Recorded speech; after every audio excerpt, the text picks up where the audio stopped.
Hey, how's it going? This is James P. White from 95.7 Cruise FM, The Locker Room. Welcome to the Jedi Jimmy podcast. This is episode number 22, Obi-Wan Kenobi, episode number 4. The title is Part 4, Who Knew? Okay, so this was actually a really short episode. It was one of the shorter ones of this series so far. It was about 36 minutes long, plus or minus a couple seconds. And they started out on the rebel planet of Jabim. So Jabim is actually the final stop for the path. So when people are trying to escape from the Empire, have them be Force sensitive or actually Jedi, they go to Jabim where they get alternative identities and ways to get off the planet. Now, it starts out with actually Obi-Wan being in a bacta tank.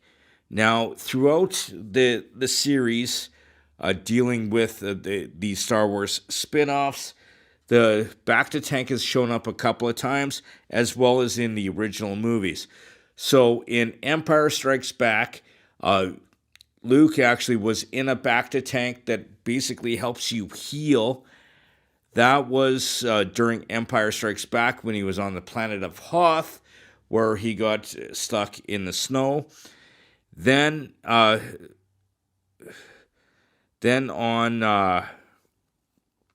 in Boba Fett, he actually had a portable bacta tank that he used to help him heal after he got out of the Sarlacc. So during this series, there's two people that actually use the bacta tank. There is Darth Vader, and he is in one right now to help heal from the burns from, I think it was 10 years ago on Mustafar when basically Obi-Wan left him to die. He's in one right now, but during Obi-Wan's visions, while he was in the bacta tank, the person that he saw in his visions was actually Hayden Christensen in makeup and prosthetics and all that kind of stuff, but still using James Earl Jones' voice because of the face mask. Now, they go from this to they need to go to the Inquisitor Fortress to get Leia back. Now, the Inquisitor Fortress is on the planet of Nur, and the first time this fortress was ever introduced was actually during the video game, which was the Jedi Fallen Order, and it was called the Fortress Inquisitoris. Now, the device, when Obi-Wan was it's a water planet, Nur is, so he's swimming in, trying to get into the planet from down below, and he's using they call it a rebreather, and it's the same device that him and Qui-Gon used in Episode 1 to go to the Gungan city on the planet of Naboo, so they were actually swimming there. It's the same device. Now, the fortress, when he walked into it's close to the beginning. He actually found it was basically a tomb where all Jedi or Force-sensitive people that were captured by the Inquisitors were entombed in some kind of crystal. And there was some very, very important, standout things for me. One was, it was Terra Noob. He was actually a Jedi that Obi-Wan used or dealt with during the Clone Wars. He was a master. He knew the underworld, so basically the mob in Coruscant. He was actually the first one we saw. And then if you look down, there was a number of Force-sensitive people that were in there, but there was also a youngling still wearing the protective helmet. And he was actually one of the younglings that in episode 1, you see a flashback of him trying to escape. He was in this. It actually was a really brutal scene. Now the Seeker droids, so on the Fortress they have these droids. They look kind of like Imperial probe droids, but they're a little bit smaller. They have more arms, and they're actually a tool for the Inquisitors to help search people. Here's a picture. Now, there is a part where where Obi-Wan is fighting a lot of stormtroopers. There's about 10 or 20 of them. It's actually pretty cool. At this point, he's using Form 3, which he is one of the most prolific users of Form 5 of the lightsaber combat. And that is one of the coolest scenes in the whole episode.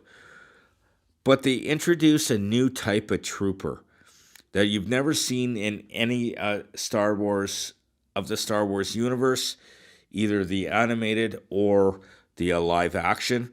They're called Inquisitor. They're called Purge Troopers. So they actually, after Order 66 was done and they thought all the Jedi were gone, the Purge Troopers actually joined the Inquisitors to help destroy the rest of the Jedi that were sprinkled throughout the universe.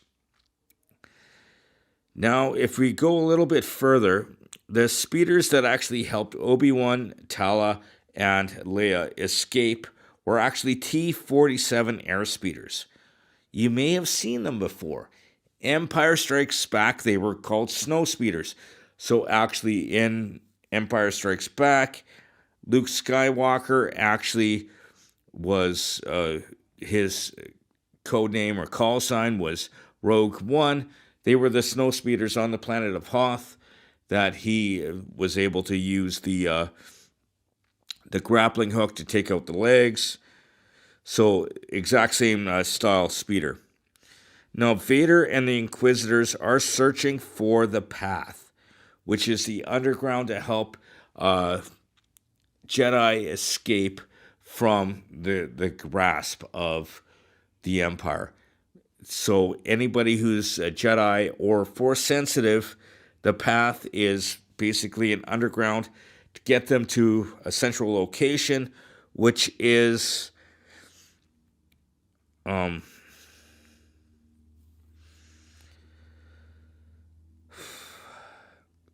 the planet that they started out on, so on Jabim. So the underground helps them get there where they get new identities, and then they're spread throughout the universe to hide from the Sith. So they captured Leia again, and they captured her at the end of the last episode, and they were trying to interrogate her to get the information out. You know, one thing I find really funny is Reva was trying to use the Force to pull the information out of Leia's mind. But with the fact that Leia is Force sensitive, even at this point, was able to keep her out of her mind. And what I find kind of interesting is Reva didn't catch on that Leia was Force sensitive at that point. Now, the device that they used to torture her, it's a platform with these arms that kind of shoot like basically electroshock treatment. It was the exact same device that the Inquisitors used in the Rebel series to torture both Kanan Jarrus and it doesn't matter. So Kanan Jarrus, who was a Jedi in the Rebel series. Now, the one thing that Reva did is she, from the wall in the safe room, there was an etched-in symbol on a piece of wood. And Reva cut it out and showed it to Leia and said, we know this is part of the path. This symbol was actually the symbol of the Jedi Order from the pre-Empire days, so during the time of the Republic. And I thought that was actually really cool. Now, the tracker that the third sister, or Reva, sent with with Leia, Obi-Wan, and all the people that helped escape, was actually in Leia's robot, or little robot flying thing, Lola. So I have a prediction that's going to happen in the next couple episodes. Stay tuned.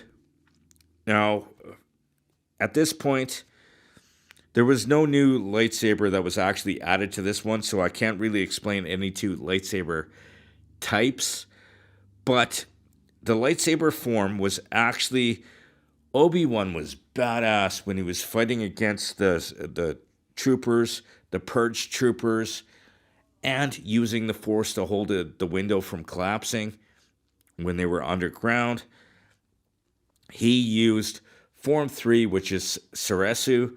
In a bit, I'm actually going to show you some clips from that of that style, which I will demonstrate myself. That'll be a bit later. But now I'm going to go into my predictions. So I still have some predictions that I put earlier in the series that haven't happened, but I know will happen in the future. Prediction number 1. There will be another battle between Obi-Wan and Darth Vader, probably on Jabim, because the next episode, the Empire, the Inquisitors, Darth Vader, all of them will actually come to Jabim, because they've been able to track the crew to the planet. And it is also,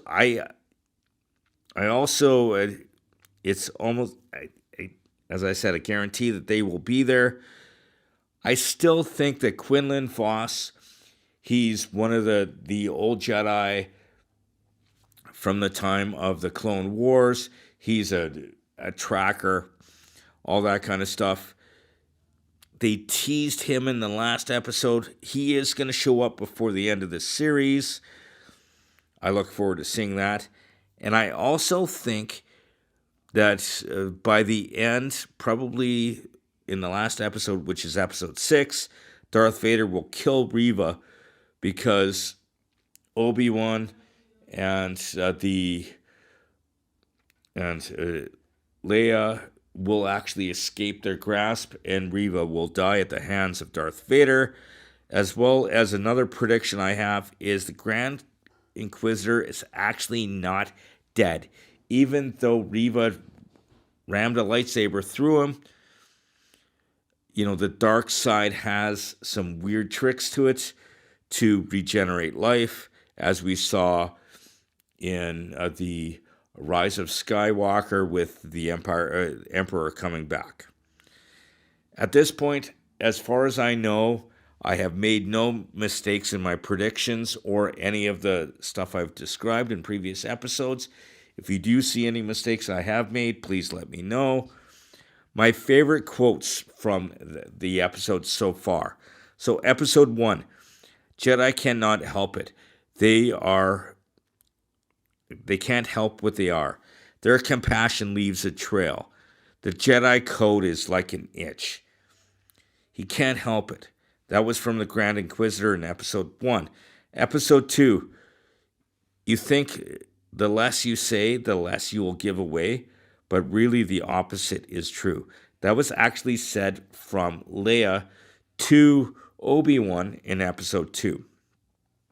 Now in episode 3, Quinlan Vos, the Jedi I talked about earlier, he wrote on the wall, "Only when your eyes are closed can you truly see." That was Quinlan Vos. Episode 4. There wasn't really a quote in this episode that really moved me or actually kind of what I thought would be memorable. But I do remember a quote from actually episode 2, Obi-Wan explaining the Force to Leia. He says to her, "Have you ever been afraid of the dark? How does it feel when you turn on the light?" That's what the Force feels like. That's what it feels like. So now at this point, I'm going to go through Form 5, some techniques of Obi-Wan's lightsaber combat.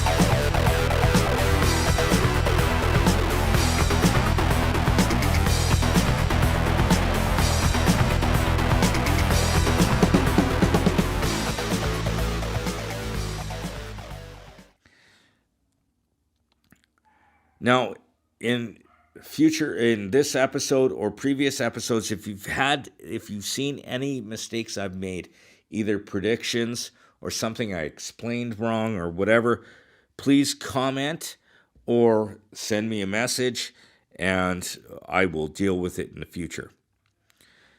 Now, I look forward to seeing you next week. We only have 2 episodes of this series left. What can go wrong? This is such a great series so far.